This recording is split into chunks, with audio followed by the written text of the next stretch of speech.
Hey, what's up guys? Another knife to review. Yes, this is the Boker Mini Kalashnikov. The box goes flying. Here's the box. I always like keeping the box to show you guys what you get it in, but it doesn't really matter to me at all. So, here's the knife. This is an automatic knife, so please be aware of your local and state laws, or country laws, wherever you happen to live. Automatic knives are forbidden in a lot of different places for stupid reasons.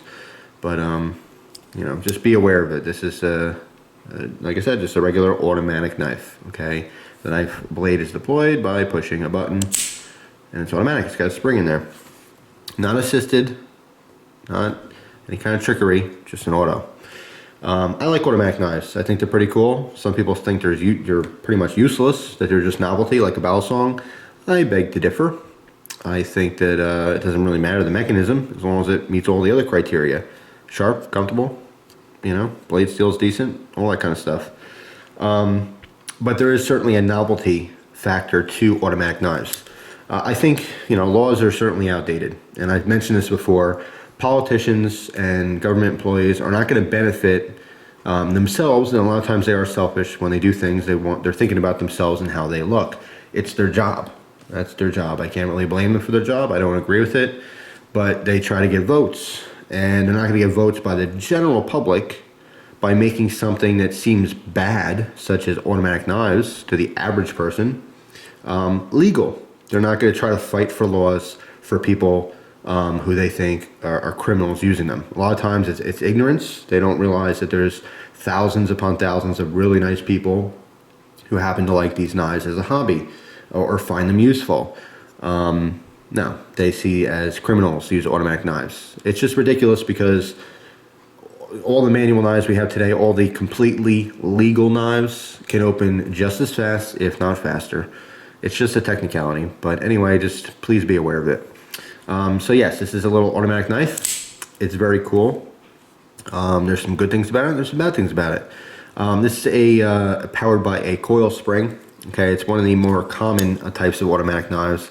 And basically our locking mechanism really is our button here. Okay, and if you were to remove the spring from this knife, it would just be a button lock. And a lot of times you'll see knives for sale, button locks for sale, because you can convert them into automatic knives. This is something that we used to do all the time. Back when I first got into knives, I would buy manual knives from anywhere that was the exact same design. It just did not have the spring. And then you go on eBay or you go to different websites and you'd buy the little coil spring and put it in yourself. Okay, so you'd have an automatic knife at home. Basically how this works is there's a spring inside the knife around the pivot. Okay, imagine like a cobra, a snake, all coiled up. That's exactly what it is. And one end would be in the blade itself. Okay, the spring would go through the blade, and the other end would go through the frame of the knife.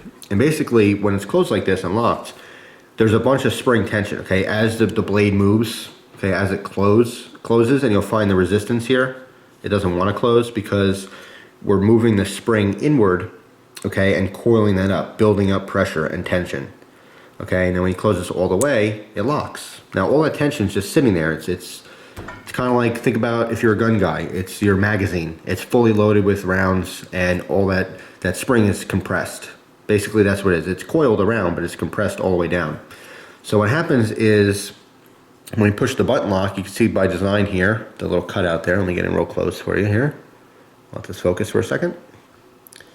As I put that button lock in, see the tang of the blade there? Right there, it releases. Now I'm holding it, so it's not going to open. But right there, this button is no longer holding the blade in. So what happens is it shoots out, okay, and wants to release the pressure from the spring. Okay, and once it goes into the open position, see the button pops back in? That does not allow it to move. So now it's locked open. So that's basically how the coil spring automatics work. In case you didn't know, there's a bunch of tension built up, and by removing the piece out of the way, i.e. pushing the button, you're releasing the tension and it's flicking that blade out into the open and locked position. Okay. Now, one of the downsides in this specific knife is just by design and the handle design and everything, when you go to push this button, if you put your finger flat on it, and push down, it doesn't release all the way. See, that blade went out just a little bit. Okay, it's just, this is not one of the more higher quality. I mean, it's decent quality. Believe me, it's not some cheapo China piece of crap. It's a decent knife, but it's not the high quality automatics where this is where attention to detail comes in with the buttons and the deployment of it. When you go to push this down, you just push it like that. The button does go in a little bit, but it does not release all the way. It hangs up. I can try to get this to focus a little bit. That's the shot I want. Yeah, it hangs up right there, so it's still holding the blade in. So you can see this in a good way or a bad way. The good way is if this is in your pocket and you push the button flat, it's not going to open. That's a good thing, almost like a safety. It's not intentional, but it's almost like a safety on here. By the way, this knife does not have any safety. When you push this button, it will open, okay? The bad part is if you need to get to it quickly and push the button like that, your thumb goes over flat. Because again, in a stressful situation, let's say you are defending yourself, it's extremely rare. We talk about it all the time, but many of us will live our whole life and never have to use a knife to defend ourselves, but we talk about it anyway, because it's still a possibility. You go to, just your rudimentary, mechanics of your body. I need to push this knife to get it open, and you push it flat and it just won't open. You put pressure. I mean, if you really push down hard, the meat of your finger will eventually open it, because it'll kind of push down inside. But holding it flat, it will not open like that. Okay, so what you have to train yourself to do, at least I have with this one and some of the cheaper ones, is use the tip of your finger to push that button. So that's going to recess all the way down and release that blade. Okay, there is a little spring on this button on the inside of the handle that keeps tension on it, so it doesn't want to close on accident. Okay, so when you push down flat, your finger, what happens really is your finger is flat against the frame here, so it won't go any further, because it's almost like pushing over here. Your finger only goes so far. You see how that button, it didn't release yet, but the button's completely flat against the handle? It's not a good thing. You gotta get the tip of your finger, all right? But if you train yourself, you quickly pull it out, tip of your finger, and it opens very easily every single time. It's just a matter of training yourself to do that. All right, so I would consider that a downside. That's just my opinion. Another downside to this is the finger grooves on the large model, this is the Mini, are perfect. They're extremely ergonomic. However, what they did was when they scaled this down, they scaled down the finger grooves as well. And this knife would fit beautifully into the hands of, say, a 4-year-old. So if you're one of those awesome parents out there who are gonna get an automatic knife for your 4-year-old, oh, they're gonna love the feel of this. It's gonna be a dream. However, us normal human beings, adults who are gonna own these, or even teenagers with normal size hands, you could see how wide my finger is compared to the channel I have for it to fit into. So when you go to handle this, what's cool about this though, it's nice and smooth. So even though when you go to grip this, your fingers do not fall into the choils that they're supposed to. The protrusions that stick up, they're not uncomfortable. So ergo is really, it's a hit and it's not a hit at the same time. They really should have just switched this over to a 3-finger grip, widen these up so it is more ergonomic. I don't know why I said that funny. Ergonomic. But at the same time, it's not bad. It's still pretty comfortable in your hand, which is strange. Even with those little things sticking in your fingers. I don't know. It's not bad at all. It is on the smooth side, the whole thing. I mean, you can see the texturing. I got in real close, but the whole thing's smooth, which I like. I happen to like this quite a bit. It's very comfy. It's totally comfy. A little late to start doing specs, but let's go over those real quick. The blade is 2.5 inches. It's AUS stainless steel. It's bead blasted. You can see there the Automat Kalashnikov 74. And we have a drop point blade here, or what I would consider more of a spear point blade. It's only sharpened on one side. Very nice acute tip. Did come really sharp. It would not, it's very sharp, but it wouldn't cleanly slice through paper. It did hang up a couple times just because of the burrs were on here. Hit it with the strop, maybe 4 or 5 strokes on either side, and it was totally fine. It really gave a nice razor edge on here. You have a cast aluminum handles.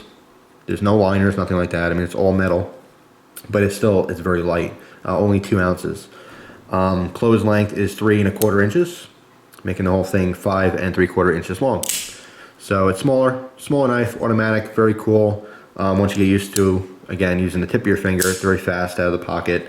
Pocket clip carries great, and it is a deep concealed clip. So you will not see this knife, you'll just see the pocket clip.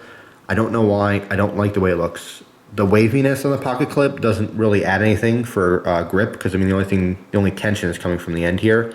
It is a very functional clip, it works great. And I do like the deep carry. But just for some reason, I just cannot pinpoint it. I don't like the way it looks inside the pocket. It just looks cheap. I don't know, it reminds me of cheese doodle, a crunchy one. I don't know why. It's just totally random, but it does. I don't like the way it looks. What I can tell you though is there's a lanyard hole here, an oversized one, which is very nice. I think that all deep carry or deep conceal pocket clips, those knife designs should have a lanyard option, because it is harder to get this out without a lanyard. So you may want to add one on there to give you a little grip, especially if you're looking for something you can get to quickly. Overall, I think it's a really cool knife. One little detail, I'm going to leave the blade open, that I liked, and it's almost like nothing, but it's a detail, and I happen to be into details. Our pivot, the screw, has a nice design on it. I think that's pretty cool. It's got a little star and a circle, and if I can get this to get really close and focus, maybe we can read it. See that design on there? I think that's really cool. It's just a nice touch. I think that you know, continuing some kind of a pattern on the pockets, you know, the hardware, the pocket screws. I don't know why I'm saying that. The body screws. It's just a little fine detail. I like it. It brings it to the next level. It just gives it a little extra something, you know. But anyway, pretty cool knife. Price on these are $31.95. This one came from Blade HQ, as did the last couple knives that I've been using and reviewing. It's an awesome website, competitive prices, and you know, fully automatic knife for 32 bucks. Can't beat that. Of good quality, that's actually functional. You can use this thing. Lock up a little bit of side to side. It's going to be common on a lot of automatics, but the up and down locks up nice and tight. There's no issues there at all. It's a really cool knife. I really like it. So, anyway, the mini Kalashnikov 74. It's just really cool. I don't want to put it down. Obviously, you can see a flow-through design. Stuff like that, I mean, when you're looking at it throughout a review, you can kind of just see it. I don't think I have to mention it, but just in case, you can see some standoffs there, so it's not going to be really an issue with any kind of pocket lint or anything. It'll blow right out. But it's funky, it's cool, it's really fun. You know, it's kind of like old technology, I would say, because automatic knives, even though they're illegal and people like still freak out over them, like if you're not a knife person and you take this out and push the button, people will be like, oh my god, isn't that illegal? Oh my god. But when I just said oh my god, I immediately thought of John Travolta from Look Who's Talking Now. The accent he had, well, you know, just the way he talks anyway, but those days, Look Who's Talking Now. Oh my god. I don't know why. No idea why that came up in my head. It's kind of funny. John Travolta, you can kind of date his movies by how fat he got over the years. And my favorite actor to do that with is Steven Seagal. I love that. By the way, Out for Justice, fantastic movie. But you can definitely date, like, every single movie he did, he got progressively chubbier in every single one. So, you see a Steven Seagal movie, you look at his face, you're like, oh yeah, 1982. Or like, oh, not looking so great there, 2011, you know, whatever the case may be. Out for Justice, if you never saw it, awesome movie. Breaking some arms, you know, kicking butt, taking names. That has nothing to do with this knife. I don't know why I'm still talking about that. It's cool, I like it. I definitely like it. I think if you're looking for an affordable automatic that's not going to break down on you, there's certainly some cheapo OTFs out there that you're going to spend 40, 50 bucks on. Forget it. Get something like this. It's actually functional. It's still cool. It's still automatic if that's something you're looking for. And it's a good little knife. I like it. So anyway, just be careful of your legalities that are surrounding it. That's all.